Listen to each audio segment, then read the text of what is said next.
Well, it ain't perfect, but to be fair, nothing in LEGO is ever perfect. And so despite some of this Interdictor shortcomings, I am overall pretty pleased with how it turned out. The Interdictor might just be my favorite Star Destroyer variant, so you know that I put a lot of love into this. I'll get to what some of the design compromises that had to be made were later on in the video, but let me start off by saying that if you like the look of this thing and you'd be at all interested in building it for yourself, there is a link to the instructions down in the description. There you can find a complete parts list for easy ordering or to go through your own collection and see what pieces you might have already. Now, before you ask, yes, this Interdictor is to scale with the official 2024 Star Destroyer playset.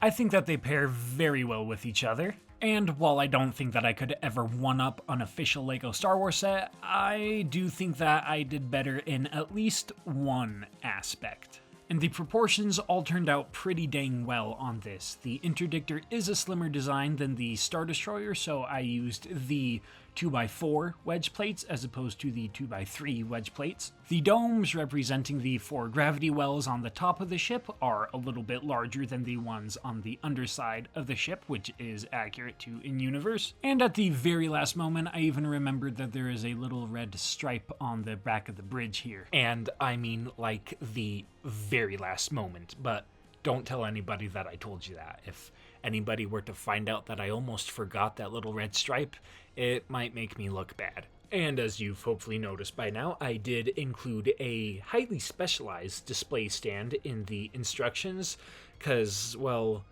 I'll be frank with you, the underside of the Interdictor has some of the weirdest angles and shapes ever. So trying to figure out a good solution for the stand situation was a little bit rough at first, but eventually I found a design that is very human, easy to use. But of course, if you've been following my mock building for a little while now, you'll know that as important as looks are to me, stability and sturdiness is all the more important, and I am very pleased to say that this Interdictor can be handled almost like an official LEGO playset. This thing is tough. This model can be picked up safely from just about anywhere. You just saw me holding it by the bridge a moment ago. You can even hold it by these underside panels right here and swoosh it around the engines pretty much anywhere you want. There's no interior, everything on the inside is just structural stability and Technic supports, and you can even set this thing down on the ground without the stand, no problem. Don't have to be worried about anything falling off. So yeah, I'm always very happy when I can get a model this sturdy and looking just as good. I'm really happy with how the gravity wells turned out. I'm very pleased with how the trench down the middle turned out, how the shape of the bridge ended up looking. There's only a couple of things that I wasn't very pleased about. Probably the biggest one is the gaps on the underside between those two underside panels. I think I tried at least 5 million different techniques of trying to get those underside panels, and trust me, this one was the absolute best way to go. I did find a lot of ways to make that gapless, but there was no way of doing it without them being the most fragile things ever. But if you're going to display it, chances are people are only ever going to see the top anyways, so I think it's perfectly fine. The next design compromise is more of a nitpicky one. It has to do with the size of it. It is a little bit off from being perfectly to scale with the Star Destroyer. So the first problem is that, well, there are a couple of different numbers floating around out there for the official dimensions of the Interdictor from Rebels. This version of the Interdictor does have an official length of 1600 meters, but I like the version from Star Wars Rebels a lot more, and I really wanted to make that one. And so, watching the Battle of Atollon again, I think that the most accurate number floating around out there is 1,129 meters. The other number floating around out there is 600 meters, but it's shots like these that make me think that the 1,000 one is much more accurate. The Quasar-class carrier, which is the ship that Commander Sato is in command of during this battle, is just a little bit shy of 350 meters. And if you notice, especially during the collision, it's pretty easy to tell that the Quasar is quite a bit smaller than the Interdictor, so I think that 1129 is definitely the better number to go with. So already kind of off to a bad start with trying to get it perfectly in scale, because you don't really know what that is.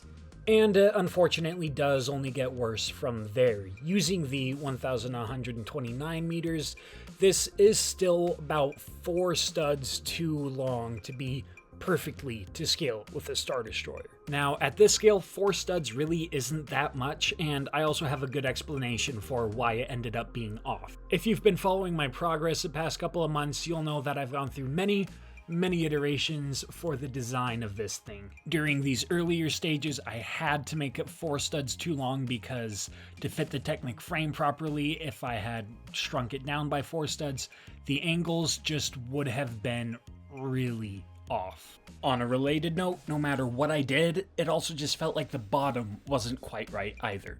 And you know me, I really like the undersides of my ships to look good, so this was driving me a little bit nuts. Eventually, I figured out a solution that involved almost completely redesigning the Technic frame. At this point, with the new Technic frame, I could have made it 4 studs shorter, but I thought that what I had at that point looked pretty good, and I was honestly just so done with redesigning the ship over and over and over again. And I thought, well, 4 studs ain't that much, so let's just go ahead and roll with it.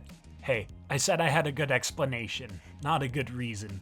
But honestly, I think it all worked out for the better, because now the proportions with the engines and the gravity wells and the shield generators all look a lot better with that extra little bit of length.